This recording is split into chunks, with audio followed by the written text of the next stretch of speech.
اللہ ہم سب کو توفیق دے۔ یہ نیت ضرور کریں کہ ہم جیسے ہیں ویسے نہیں جائیں گے، ہم تھوڑا سا تو اپنے آپ کو بدلنے کا ارادہ کریں۔ جس کی زبان لمبی ہے وہ اپنی زبان لمبی رکھتے ہوئے مکہ پہنچ جاتا ہے، جس کا ہاتھ لمبا ہے ہم اپنے ہاتھ کو چھوٹا نہیں کرتے، اسی اب لمبے ہاتھ کے ساتھ پہنچتے ہیں۔ جیسے ہماری عادت ہے گریبان پکڑنے کی لوگوں کی، اور جیسے ہم اپنے ہاتھوں سے مسلمانوں کو یہاں ستاتے ہیں، یہی ستانے کی عادت لے کر مکہ پہنچ جاتے ہیں اور واپس آ جاتے ہیں۔ یہی ستانے کی عادت لے کر مدینہ چلے جاتے ہیں، واپس آ جاتے ہیں۔ اللہ ہمارے محتاج نہیں ہیں۔ یہ تیسرا باب جو خاص طور سے مدینہ منورہ کے قیام کو کس انداز سے کیا جائے، اللہ توفیق دے 1 دن کا قیام ہو، اللہ توفیق دے 10 دن کا ہو، سال کا ہو، جتنا اللہ نصیب فرما دے، بہت بڑی نعمت ہے۔ اس قیام کو کیسے گزارنا ہے، کس انداز سے قیام کرنا ہے، یہ چند باتیں سامنے ضرور رکھیں اور عمل کی نیت سے، میں بھی عمل کی نیت سے کہتا ہوں، آپ بھی عمل کی نیت سے سنیں، اللہ ہم سب کو توفیق نصیب فرمائے۔ سب سے پہلے آپ صلی اللہ علیہ وسلم نے فرمایا سم اللہ المدینہ طابہ،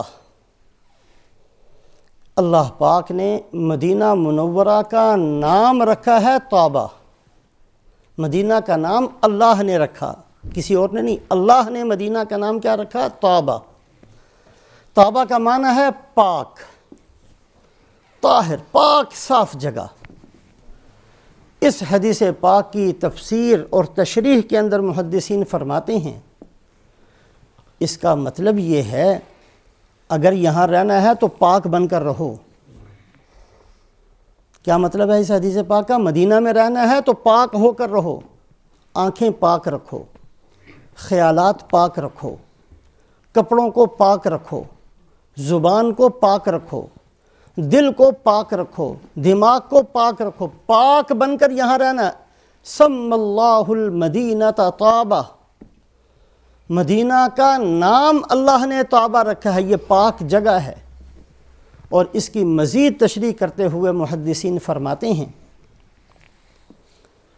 کہ قرب قیامت کے اندر اللہ پاک کر کے دکھائیں گے، زمین ہلے گی، مدینہ جیسے زلزلہ آتا ہے، مدینہ منورہ کے اندر زلزلہ آئے گا، اور وہ زلزلے کے اندر کچھ نہیں ہوگا سوائے اس کے کہ جو برے لوگ مدینہ کے اندر موجود ہیں زمین اٹھا کر ان کو باہر پھینک دے گی۔ مکان نہیں ٹوٹیں گے، کچھ نہیں ہوگا، صرف زمین ان کو پھینکنے کے لیے زلزلہ آئے گا۔ اللہ چونکہ ستار ہیں، بہت ستاری کرتے ہیں، پردہ ڈالتے ہیں، اس لیے ہم جاتے ہیں اور اپنی تمام کمزوریوں کے باوجود رہ کر بھی آ جاتے ہیں، کچھ نہیں ہوتا۔ یہ ہمارا کمال نہیں، یہ ستاری ہے رب کی، ورنہ وہ مقدس جگہ ایسی ہے کس وقت اللہ کے حکم سے وہ زلزلہ آ جائے اور ناپاک اور گندے لوگوں کو اٹھا کر باہر پھینک دے۔ سم اللہ المدینہ طابہ، اس حدیث پاک کی تفسیر اور تشریح کے اندر یہ ساری باتیں محدثین لکھتے ہیں۔ اللہ نے مدینہ کا نام پاک جگہ رکھا ہے، پاک جگہ، یہاں آنا ہے، یہاں ٹھہرنا ہے، یہاں کی نیت کرنی ہے، پاک بن کر آؤ۔ کہیں ایسا نہ ہو کہ آج ہی وہ دن آ جائے کہ ناپاکوں کو اٹھا کر یہاں سے باہر پھینک دیا جائے۔ ساری زمین پر رہ سکتے ہو ناپاک ہوتے ہوئے، مدینہ میں نہیں رہ سکتے۔ مدینہ پاک لوگوں کی جگہ ہے، یہاں صرف پاک لوگ ہی رہ سکتے ہیں۔ آپ صلی اللہ علیہ وسلم نے بڑی دعائیں مانگی ہیں مدینہ منورہ کے اندر۔ صحابہ فرماتے ہیں ہماری عادت یہ تھی کہ جب کسی کے درخت کے اوپر کوئی پھل آیا کرتا تو سب سے پہلے سرکار کی خدمت میں لے کر جاتے۔ آپ صلی اللہ علیہ وسلم اس پھل کو اپنے ہاتھ میں رکھتے ہیں اور پھر فرماتے اللہم بارک لنا فی ساعنا، اللہم بارک لنا فی ثمرنا، اللہم بارک لنا فی مدنا، اللہم بارک لنا فی مدینتنا۔ بہت ساری مدینہ منورہ کے لیے دعائیں مانگ کر پھر آپ صلی اللہ علیہ وسلم کسی چھوٹے بچے کو بلاتے اور وہ پھل اس کو دے دیا کرتے۔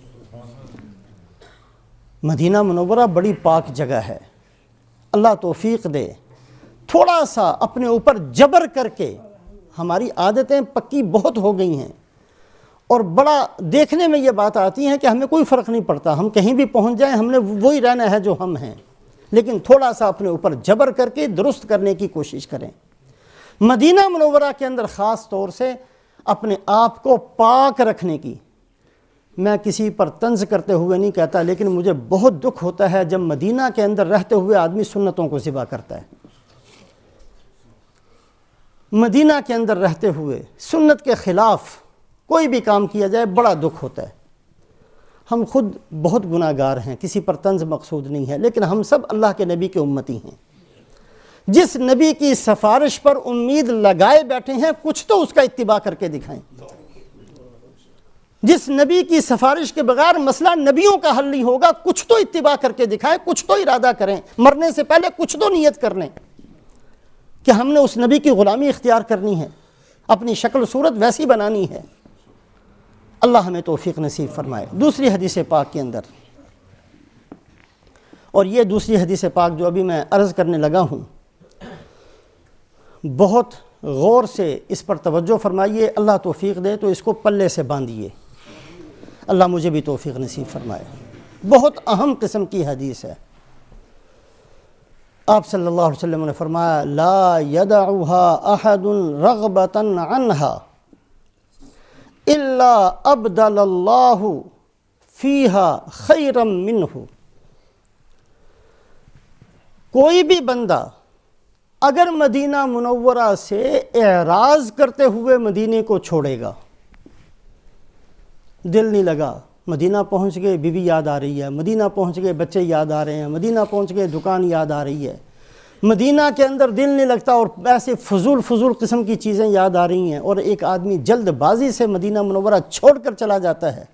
لا يدعها احد رغبۃ عنها، اگر کوئی بندہ بھی اعراض کرتے ہوئے مدینہ منورہ سے منہ موڑتے ہوئے مدینے کو چھوڑتا ہے، تو اللہ پاک اسی وقت فیصلہ کرتے ہیں کہ اچھا تجھے مدینہ نہیں چاہیے، ہم تیری جگہ ایسے بندے کو لے کر آئیں گے جو تجھ سے بہتر ہوگا، زیارت کرنے والوں میں کمی نہیں آئے گی۔ غلام ہاتھ باندھ کر کھڑے ہیں، امت کھڑی ہے، دعائیں مانگنے والے بہت سارے ہیں، اے اللہ ہمیں مدینہ لے جا، اور اللہ ان میں سے کسی کو لے جائیں گے۔ ترا بند ازمن بے افتد بسے مراچو تو دیگر نہ یفتد کسے۔ ہمیں تو سرکار کے بارے میں فرمایا آپ کو تو بڑے غلام مل جائیں گے، ہمیں آپ سا آقا کہاں ملے گا۔ بہت سارے ہیں، بہت کروڑوں کے حساب سے ہیں، کسی کو بھی نواز دیا جائے گا۔ بے قدری کرنے والا آقا کہاں سے لے کر آئے گا ایسا؟ ہم کہاں سے لائیں گے مدینہ منورہ جیسا شہر؟